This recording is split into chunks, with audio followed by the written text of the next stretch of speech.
ನೋಡಿ, ಬೆಳೆ ಹಾನಿ ಪರಿಹಾರ ಹಣವನ್ನು ಕೂಡ ಇಲ್ಲಿ ಪಡೆದುಕೊಳ್ಳುವ ರಾಜ್ಯಾದ್ಯಂತ ಇರುವಂತಹ ಪ್ರತಿಯೊಂದು ರೈತರಿಗೆ ಇಲ್ಲಿ ಭರ್ಜರಿ ಗುಡ್ ನ್ಯೂಸ್ ಬಂದಿರುವಂತದ್ದು. ಹೌದು, ಬೆಳೆ ಹಾನಿ ಪರಿಹಾರ ಹಣ ಅನ್ನೋದು ಕೂಡ ಇಲ್ಲಿ ಪ್ರತಿ ವರ್ಷ ಇಲ್ಲಿ ಪ್ರತಿಯೊಂದು ರೈತರ ಖಾತೆಗಳಿಗೆ ಇನ್ನೂ ತನಕ ಬಿಡುಗಡೆನೇ ಆಗಿಲ್ಲ ಅಂತ ಇಲ್ಲಿ ಬಹಳಷ್ಟು ರೈತರು ಕೂಡ ಇಲ್ಲಿ ಕಮೆಂಟ್ ಮಾಡಿ ಕೇಳ್ತಾ ಇರುವುದರಿಂದ ಸೊ ಈ ಒಂದು ವಿಡಿಯೋ ಅವರಿಗೆ ಉಪಯುಕ್ತ ಅಂದ್ರೆ ತಪ್ಪಾಗಲ್ಲ.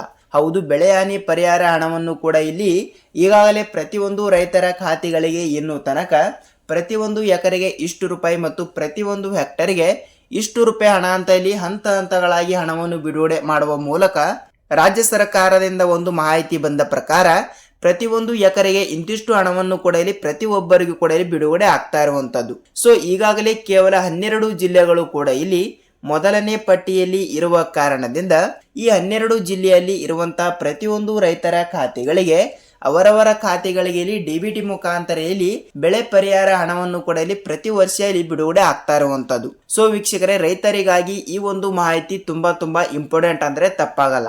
ಸೊ ಅದಕ್ಕಾಗಿ ತಪ್ಪದೆ ನೀವು ಕೂಡ ಇಲ್ಲಿ ಬೆಳೆ ಪರಿಹಾರ ಹಣವನ್ನು ಕೂಡ ಇಲ್ಲಿ ಪಡೆದುಕೊಂಡಿಲ್ಲ ಮತ್ತು ಇನ್ನೂ ತನಕ ನಿಮ್ಮ ಅಕ್ಕಪಕ್ಕದಲ್ಲಿ ಇರುವಂತಹ ರೈತರಿಗೆ ಈಗಾಗಲೇ ಬೆಳೆ ಪರಿಹಾರ ಹಣ ಅನ್ನೋದು ಕೂಡ ಇಲ್ಲಿ ಬಂದಿದ್ದರೆ ನಿಮ್ಮ ಖಾತೆಗಳಿಗೆ ಇಲ್ಲಿ ಏಕೆ ಹಣವನ್ನು ಬಂದಿಲ್ಲ ಮತ್ತು ಆ ಒಂದು ಹಣವನ್ನು ಕೂಡ ಇಲ್ಲಿ ಹೇಗೆ ಪಡೆದುಕೊಳ್ಳಬೇಕು ಮತ್ತು ಯಾವ ರೂಲ್ಸ್ ಗಳನ್ನು ಕೂಡ ಇಲ್ಲಿ ಫಾಲೋ ಮಾಡಬೇಕು, ಏನಿಲ್ಲ ಏನು ಸುದ್ದಿ ಮತ್ತು ರೈತ ಸಂಪರ್ಕ ಕೇಂದ್ರಕ್ಕೆ ಒಂದು ಸಲ ಭೇಟಿ ನೀಡಬಹುದಾ ಅಂತ ನೀವು ನಮಗೆ ಕೇಳ್ತಾ ಇದ್ರೆ, ಹೌದು, ಅದರ ಬಗ್ಗೆನೂ ಕೂಡ ಇಲ್ಲಿ ಸಂಪೂರ್ಣವಾದ ಮಾಹಿತಿಯನ್ನು ತಿಳಿದುಕೊಳ್ಳುತ್ತಾ ಹೋಗುವುದರ ಜೊತೆಗೆ ಬೆಳೆ ಪರಿಹಾರ ಹಣ ಅನ್ನೋದು ಕೂಡ ಇಲ್ಲಿ ಪ್ರತಿಯೊಂದು ಹೆಕ್ಟರ್ಗೆ ಮತ್ತು ಪ್ರತಿಯೊಂದು ಎಕರೆದ ಮೇಲೆ ಇಲ್ಲಿ ಲೆಕ್ಕಾಚಾರವಾಗಿ ಹಣವನ್ನು ಬಿಡುಗಡೆ ಆಗುವ ಕುರಿತು ಒಂದು ಮಾಹಿತಿ ಬಂದಿರುವುದರಿಂದ ಈಗಾಗಲೇ ಉಳಿದ ಕೆಲವು ಜಿಲ್ಲೆಗಳು ಕೂಡ ಇಲ್ಲಿ ಇರುವ ಕಾರಣದಿಂದ ಈ ಜಿಲ್ಲೆಗಳಲ್ಲಿ ಇರುವಂತಹ ಪ್ರತಿಯೊಂದು ರೈತರಿಗೆ ಒಂದು ಭರ್ಜರಿ ಗುಡ್ ನ್ಯೂಸ್ ಕೊಟ್ಟಿರುವಂತದ್ದು. ಕೇವಲ 12 ಜಿಲ್ಲೆಗಳು ಕೂಡ ಇಲ್ಲಿ ಇರುವ ಕಾರಣದಿಂದ ಆ ಒಂದು ಜಿಲ್ಲೆಗಳು ಕೂಡ ಇಲ್ಲಿ ಯಾವ ಜಿಲ್ಲೆಗಳು ಅಂತ ಇಲ್ಲಿ ಅದನ್ನು ಕೂಡ ನಾವು ತಿಳಿದುಕೊಳ್ಳುತ್ತಾ ಹೋಗೋಣ. ಮತ್ತು ಅದಕ್ಕಿಂತ ಮುಂಚೆ ನೋಡಿ ವೀಕ್ಷಕರೇ,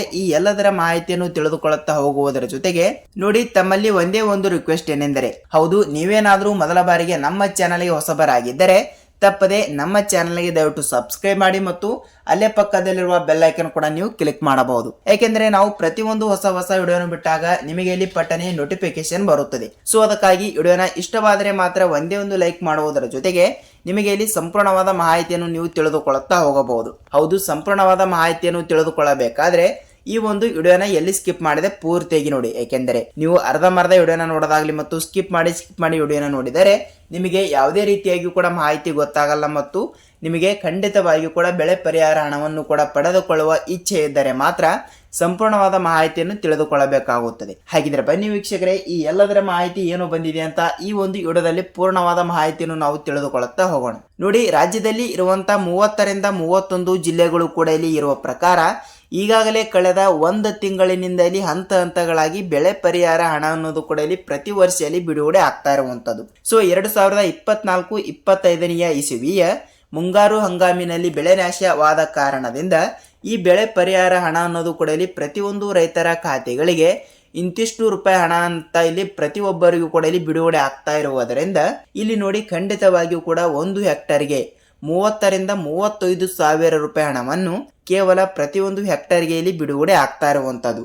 ಅದು ಇಲ್ಲಿ ನೀರಾವರಿ ಜಮೀನಾಗಲಿ ಮತ್ತು ಬಯಲು ಸೀಮೆ ಜಮೀನಾಗಲಿ ಯಾವುದೇ ಒಂದು ಜಮೀನಾಗಲಿ ಸೊ ಪ್ರತಿಯೊಂದು ಹೆಕ್ಟರ್ಗೆ ಇಷ್ಟು ರೂಪಾಯಿ ಹಣವನ್ನು ಕೂಡ ಇಲ್ಲಿ ಬಿಡುಗಡೆ ಆಗ್ತಾ ಇರುವುದರಿಂದ ಮತ್ತು ಇಲ್ಲಿ ಎಕರೆ ಲೆಕ್ಕಕ್ಕೆ ನಾವು ನೋಡ್ತಾ ಹೋದ್ರೆ ಕೇವಲ ಪ್ರತಿಯೊಂದು ಎಕರೆಗೆ ಇಲ್ಲಿ ಬಯಲು ಸೀಮೆ ಜಮೀನಿಗೆ ಇಲ್ಲಿ 8ರಿಂದ 10 ಸಾವಿರ ರೂಪಾಯಿ ಹಣವನ್ನು ಬಿಡುಗಡೆ ಮಾಡುವ ಕುರಿತು ಮತ್ತು ಇಲ್ಲಿ ನೀರಾವರಿ ಜಮೀನಿಗೆ 10ರಿಂದ 15 ಸಾವಿರ ರೂಪಾಯಿ ಹಣವನ್ನು ಕೂಡ ಇಲ್ಲಿ ಪ್ರತಿಯೊಂದು ಎಕರೆಗೆ ಹಣವನ್ನು ಬಿಡುಗಡೆ ಆಗ್ತಾ ಇರುವಂತದ್ದು. ಹಾಗಿದ್ರೆ ಬೆಳೆಗಳ ಲೆಕ್ಕದ ಬಗ್ಗೆ ನೋಡ್ತಾ ಹೋದ್ರೆ, ಹೌದು, ಬೆಳೆಗಳಂದ್ರೆ ನೋಡಿ, ಇಲ್ಲಿ 6 ತಿಂಗಳು ಬೆಳೆ ಇರುತ್ತದೆ ಮತ್ತು 1 ವರ್ಷದ ಬೆಳೆನೂ ಕೂಡ ಇಲ್ಲಿ ಇರುತ್ತದೆ. ಅಂದ್ರೆ 1 ವರ್ಷದ ಬೆಳೆ ಅಂದ್ರೆ ನೋಡಿ, ಇಲ್ಲಿ ಕಬ್ಬು, ದ್ರಾಕ್ಷಿ ಈ ರೀತಿ ನಾನಾ ತರದ ಬೆಳೆಗಳು ಕೂಡ ನಾಶವಾಗಿರುವ ಕಾರಣದಿಂದ, ಹೌದು, ದೀರ್ಘಾವಧಿ ಬೆಳೆಗಳು ಕೂಡ ಇಲ್ಲಿ ನಾಶವಾಗಿರುವ ಕಾರಣದಿಂದ ಅದಕ್ಕೂ ಕೂಡ ಇಲ್ಲಿ ಬೆಳೆ ಪರಿಹಾರ ಹಣವನ್ನು ಕೂಡ ಇಲ್ಲಿ ನಿಗದಿತವಾಗಿ ಬಿಡುಗಡೆ ಮಾಡುವ ಸರ್ಕಾರ ಮತ್ತು ಈಗಾಗಲೇ ಬಿಸಿಲಿನಿಂದ ಮತ್ತು ತಾಪಮಾನ ಹೆಚ್ಚಿರುವ ಕಾರಣದಿಂದ ಮತ್ತು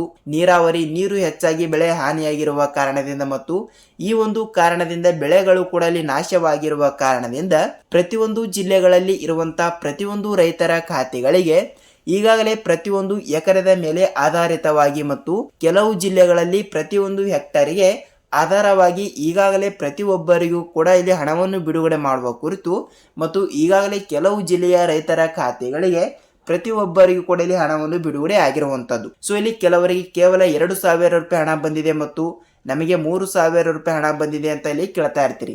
ನೋಡಿ, ಇದೊಂದು ತಪ್ಪು ಮಾಹಿತಿ ಅಂತಾನೆ ಹೇಳಬಹುದು. ಏಕೆಂದರೆ 2,000 ರೂಪಾಯಿ ಹಣವನ್ನು ಇನ್ನೂ ತನಕ ಅವರು ಎಲ್ಲಿ ಬಿಡುಗಡೆನೆ ಮಾಡಿಲ್ಲ. ಇಲ್ಲಿ ನೀರಾವರಿ ಯೋಜನೆ ಇಲ್ಲ ಅಂದ್ರೂ ಕೂಡ ಬಯಲು ಸೀಮೆ ಜಮೀನು ಕೂಡ ಇಲ್ಲಿ ಇದ್ರೂ ಕೂಡ 1 ಎಕರೆಗೆ ಇಲ್ಲಿ 8,000ರಿಂದ 10,000 ರೂಪಾಯಿ ಹಣವನ್ನು ಬೆಳೆ ಪರಿಹಾರ ಹಣವನ್ನು ಕೂಡ ಇಲ್ಲಿ ಬಿಡುಗಡೆ ಆಗಿರುವಂಥದ್ದು. ಸೊ ಇಲ್ಲಿ 2,000 ರೂಪಾಯಿ ಹಣವನ್ನು ಹೇಗೆ ಬಿಡುಗಡೆ ಆಗಲು ಸಾಧ್ಯ, ಹೌದಲ್ವಾ? ಸೊ ಅದಕ್ಕಾಗಿ ಖಂಡಿತವಾಗಿಯೂ ಕೂಡ ಇಲ್ಲಿ ತಪ್ಪದೆ ನಿಮ್ಮ ಜಿಲ್ಲೆಗಳಿಗೂ ಕೂಡ ಇನ್ನೂ ತನಕ ಹಣವನ್ನು ಕೂಡ ಇಲ್ಲಿ ಬಿಡುಗಡೆ ಆಗಿಲ್ಲ ಅಂದ್ರೆ ನೀವು ತಪ್ಪದೆ ಖಂಡಿತವಾಗಿಯೂ ಕೂಡ ಈ ಒಂದೆರಡು ರೂಲ್ಸ್ಗಳನ್ನು ಕೂಡ ಇಲ್ಲಿ ಎಲ್ಲರೂ ಪಾಲಿಸಬೇಕು. ಹೌದು, ಯಾವ ರೂಲ್ಸ್ಗಳಂತ ಇಲ್ಲಿ ಕೊನೆಯಲ್ಲಿ ತಿಳಿದುಕೊಳ್ಳುತ್ತಾ ಹೋಗೋಣ. ಮತ್ತು ಈಗಾಗಲೇ ಮೊದಲನೇ ಪಟ್ಟಿಯಲ್ಲಿ ಇರುವಂತಹ ಈ 12 ಜಿಲ್ಲೆಗಳು ಕೂಡ ಇಲ್ಲಿ ಇರುವ ಕಾರಣದಿಂದ ಈ ಜಿಲ್ಲೆಗಳಲ್ಲಿ ಇರುವಂತಹ ಪ್ರತಿಯೊಂದು ರೈತರಿಗೆ ಒಂದು ಭರ್ಜರಿ ಗುಡ್ ನ್ಯೂಸ್ ಅಂದ್ರೆ ತಪ್ಪಾಗಲ್ಲ. ಹೌದು, ಏನು ಭರ್ಜರಿ ಗುಡ್ ನ್ಯೂಸ್ ಅಂತ ನೋಡಿಕೊಳ್ತಾ ಹೋಗ್ತಾ ಇದ್ರೆ ನೋಡಿ, ಜಿಲ್ಲೆಗಳ ಬಗ್ಗೆ ನೋಡ್ತಾ ಹೋದ್ರೆ ನಾವು ನೋಡಿ, ಕೋಲಾರ ಜಿಲ್ಲೆ, ಬೆಳಗಾವಿ ಜಿಲ್ಲೆ, ಧಾರವಾಡ ಜಿಲ್ಲೆ, ಗದಗ ಜಿಲ್ಲೆ, ಬಳ್ಳಾರಿ ಜಿಲ್ಲೆ, ತುಮಕೂರು ಜಿಲ್ಲೆ, ವಿಜಯಪುರ ಜಿಲ್ಲೆ, ಬೀದರ್ ಜಿಲ್ಲೆ, ಬಾಗಲಕೋಟೆ ಜಿಲ್ಲೆ, ರಾಯಚೂರು ಜಿಲ್ಲೆ, ಯಾದಗಿರಿ ಜಿಲ್ಲೆ ಮತ್ತು ಇಲ್ಲಿ ಚಾಮರಾಜನಗರ ಜಿಲ್ಲೆ. ಹೌದು, ಟೋಟಲ್ ಆಗಿ ಇಲ್ಲಿ 12 ಜಿಲ್ಲೆಗಳು ಕೂಡ ಇಲ್ಲಿ ಇರುವಂತದ್ದು. ಈಗಾಗಲೇ 1 ತಿಂಗಳ ಹಿಂದೆನೆ ಈ ಜಿಲ್ಲೆಗಳಿಗೂ ಕೂಡ ಇಲ್ಲಿ ಹಣವನ್ನು ಬಿಡುಗಡೆ ಮಾಡಿರುವುದರಿಂದ ಈ ಜಿಲ್ಲೆಗಳಲ್ಲಿ ಇರುವಂತಹ 14,000 ರೈತರ ಖಾತೆಗಳಿಗೆ ಮಾತ್ರ ಇಲ್ಲಿ ಹಣವನ್ನು ಬಿಡುಗಡೆ ಆಗಿರುವಂಥದ್ದು. ಕೇವಲ ಇಷ್ಟು ಜನರಿಗೆ ಮಾತ್ರ ಹಣವನ್ನು ಬಿಡುಗಡೆ ಆಗಿರುವುದರಿಂದ ಉಳಿದ ರೈತರ ಖಾತೆಗಳಿಗೆ ಇನ್ನೂ ತನಕ ಹಣವನ್ನು ಬಿಡುಗಡೆ ಆಗಿಲ್ಲ ಅಂದ್ರೆ ಯಾವ ಲೆಕ್ಕ ನೀವೇ ಹೇಳಿ, ಹೌದಲ್ವಾ? ರಾಜ್ಯಾದ್ಯಂತ ಇರುವಂಥ ಪ್ರತಿಯೊಂದು ರೈತರ ಖಾತೆಗಳಿಗೂ ಕೂಡ ಈ ಕಡೆ ಉತ್ತರ ಕರ್ನಾಟಕದ ಕಡೆ ಇರುವಂಥ ಜಮೀನುಗಳಿಗೆ ಹೆಚ್ಚಿಗೆ ಹಣವನ್ನು ಕೂಡ ಇಲ್ಲಿ ಬಿಡುಗಡೆ ಮಾಡುವ ಮೂಲಕ ಒಂದು ಮಾಹಿತಿ ಕೊಟ್ಟಿರುವುದರಿಂದ ಖಂಡಿತವಾಗಿಯೂ ಕೂಡ ದೀರ್ಘಾವಧಿ ಬೆಳೆಯನ್ನು ಕೂಡ ಇಲ್ಲಿ ಯಾರು ಹಾಕಿರುತ್ತಾರಲ್ಲ ಅಂಥವರಿಗೂ ಕೂಡ ಇಲ್ಲಿ ಹೆಚ್ಚಿಗೆ ಹಣವನ್ನು ಕೂಡ ಇಲ್ಲಿ ನೀವು ಪಡೆದುಕೊಳ್ಳಬಹುದು. ಹೌದು, ಯಾವ ರೀತಿ ಹಣವನ್ನು ಕೂಡ ಇಲ್ಲಿ ಪಡೆದುಕೊಳ್ಳಬಹುದು ಮತ್ತು ನಾನು ಹೇಳಿರುವ ಇಷ್ಟು ಜಿಲ್ಲೆಗಳಲ್ಲಿ ತಪ್ಪದೆ ನಿಮ್ಮ ಜಿಲ್ಲೆನೂ ಕೂಡ ಒಂದು ಆಗಿರುತ್ತದೆ ಅಂತ ಅಂದುಕೊಳ್ಳುತ್ತೀನಿ. ಏಕೆಂದರೆ ನಿಮ್ಮ ಜಿಲ್ಲೆನೂ ಕೂಡ ಒಂದು ಆಗಿದ್ದರೆ ನಿಮಗೆ ಇಲ್ಲಿ ತಪ್ಪದೆ ನೇರವಾಗಿ ಹಣವನ್ನು ಕೂಡ ಇಲ್ಲಿ ಬಿಡುಗಡೆ ಆಗ್ತಾ ಇರುವಂತದ್ದು. ಹಾಗಿದ್ರೆ ಈ ಚಿಕ್ಕ ಕೆಲಸಗಳನ್ನು ಎಲ್ಲರೂ ಕೂಡ ಮಾಡಲೇಬೇಕು ಮತ್ತು ಖಂಡಿತವಾಗಿಯೂ ಕೂಡ ಯಾವ ರೂಲ್ಸ್ಗಳನ್ನು ಕೂಡ ಇಲ್ಲಿ ಫಾಲೋ ಮಾಡಬೇಕು ಅಂತ ಇಲ್ಲಿ ಅದನ್ನು ಕೂಡ ನಾವು ತಿಳಿಸ್ಕೊಳ್ತಾ ಇದ್ದೀನಿ. ನೋಡಿ, ಖಂಡಿತವಾಗಿಯೂ ಕೂಡ ವಿಡಿಯೋನ ಇಲ್ಲಿ ತನಕ ನೋಡಿದ್ದೀರಾ. ವಿಡಿಯೋನ ಇಷ್ಟವಾದರೆ ಮಾತ್ರ ಒಂದೇ ಒಂದು ಲೈಕ್ ಮಾಡಿ. ಮತ್ತು ಏಕೆಂದರೆ ನಾವು ಪ್ರತಿಯೊಂದು ವಿಡಿಯೋನ ಮಾಡಲು ಬಹಳಷ್ಟು ಕಷ್ಟಪಡ್ತಾ ಇರ್ತೀವಿ ಮತ್ತು ರಿಸರ್ಚ್ ಕೂಡ ಮಾಡ್ತಾ ಇರ್ತೀವಿ. ಸೊ ನಿಮ್ಮಿಂದ ಪ್ರತಿಫಲ ಸಿಗಬೇಕಾದ್ರೆ ಒಂದೇ ಒಂದು ಲೈಕ್ ಅಂಡ್ ಶೇರ್ ಮಾತ್ರ. ಸೊ ವೀಕ್ಷಕರೇ, ನೋಡಿ, ಖಂಡಿತವಾಗಿಯೂ ಕೂಡ ನಿಮ್ಮ ತಾಲೂಕಿನಲ್ಲಿ ಇರುವಂತಹ ರೈತ ಸಂಪರ್ಕ ಕೇಂದ್ರವಾಗಲಿ ಮತ್ತು ನೀವು ಜಿಲ್ಲೆಯಲ್ಲಿ ಇದ್ದರೆ ನಿಮ್ಮ ಜಿಲ್ಲೆಯಲ್ಲಿ ಇರುವಂತಹ ಖಂಡಿತವಾಗಿಯೂ ಕೂಡ ರೈತ ಸಂಪರ್ಕ ಕೇಂದ್ರಕ್ಕೆ ನೀವು ಒಂದು ಸಲ ಭೇಟಿ ನೀಡಿ ತಪ್ಪದೆ ನೀವು FID ಕೂಡ ಮಾಡಿಸಬೇಕು.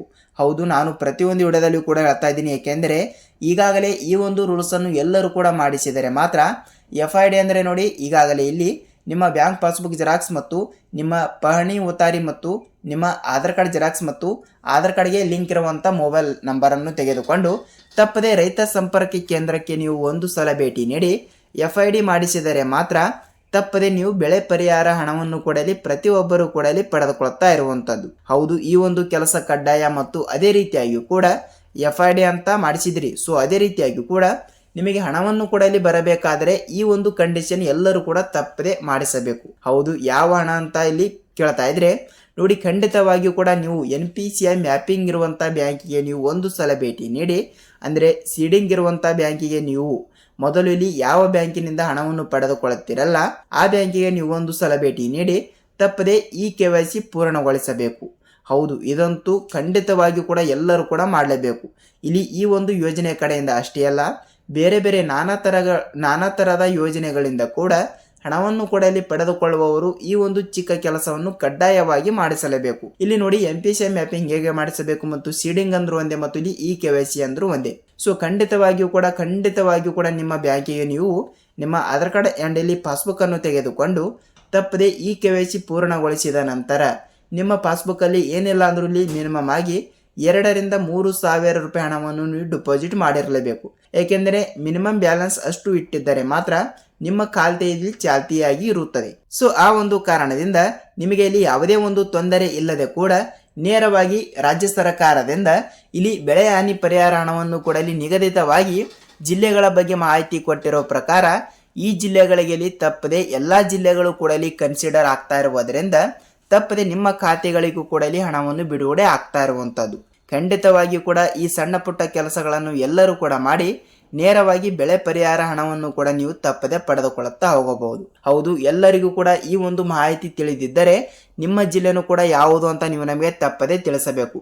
ಸೊ ಈಗಾಗಲೇ ಪ್ರತಿಯೊಂದು ಜಿಲ್ಲೆಗಳು ಕೂಡ ಅನ್ವಯವಾಗ್ತಾ ಇರುವುದರಿಂದ ಹೊಸ ವರ್ಷನೂ ಕೂಡ ಇರುವುದರಿಂದ ಖಂಡಿತವಾಗಿಯೂ ಕೂಡ ಹೊಸ ವರ್ಷಕ್ಕೆ ನಿಮ್ಮ ಖಾತೆಗಳಿಗೆ ಅಂದರೆ ಪ್ರತಿಯೊಂದು ಬೆಳೆ ಹಾನಿ ಪರಿಹಾರ ಹಣವನ್ನು ಕೂಡ ಇಲ್ಲಿ ಪಡೆದುಕೊಳ್ಳುವ ಪ್ರತಿಯೊಂದು ರೈತರ ಖಾತೆಗಳಿಗೆ ನೇರವಾಗಿ ಹೊಸ ವರ್ಷದ ಸಲುವಾಗಿ ಒಂದು ಭರ್ಜರಿ ಗುಡ್ ನ್ಯೂಸ್ ಅಂದರೆ ತಪ್ಪಾಗಲ್ಲ. ಹೌದು ವೀಕ್ಷಕರೇ, ಇದಿಷ್ಟು ಈ ದಿನದ ಮಾಹಿತಿ ಮತ್ತು ವಿಡಿಯೋನ ಇಷ್ಟವಾದರೆ ಮಾತ್ರ ಒಂದೇ ಒಂದು ಲೈಕ್ ಮಾಡಿ ಮತ್ತು ನಿಮಗೆ ಎನಿ ಡೌಟ್ ಇದ್ದರೂ ಕೂಡ ನೀವು ನಮಗೆ ಕಮೆಂಟ್ ಮೂಲಕ ನಿಮ್ಮ ಡೌಟ್ಗಳನ್ನು ಕೂಡ ನೀವು ಕೇಳಬಹುದು. ನಾವು ಕಮೆಂಟ್ಗೆ ಆನ್ಸರ್ ಮಾಡುತ್ತೇವೆ ಮತ್ತು ನೆಕ್ಸ್ಟ್ ಅದರ ಬಗ್ಗೆನೂ ಕೂಡ ಇಲ್ಲಿ ರಿಸರ್ಚ್ ಮಾಡಿ ವಿಡಿಯೋನ ಮಾಡ್ತಾ ಇರ್ತೀವಿ. ಹೌದು ವೀಕ್ಷಕರೇ, ನಾವು ಇದೇ ರೀತಿಯಾಗಿ ಕೂಡ ಮತ್ತೊಂದು ಬೆಳೆ ಪರಿಹಾರ ಹಣದ ಬಗ್ಗೆ ಮತ್ತೊಂದು ವಿಡಿಯೋದಲ್ಲಿ ಭೇಟಿಯಾಗೋಣ. ಅಲ್ಲಿಯ ತನಕ ಎಲ್ಲರಿಗೂ ಧನ್ಯವಾದ.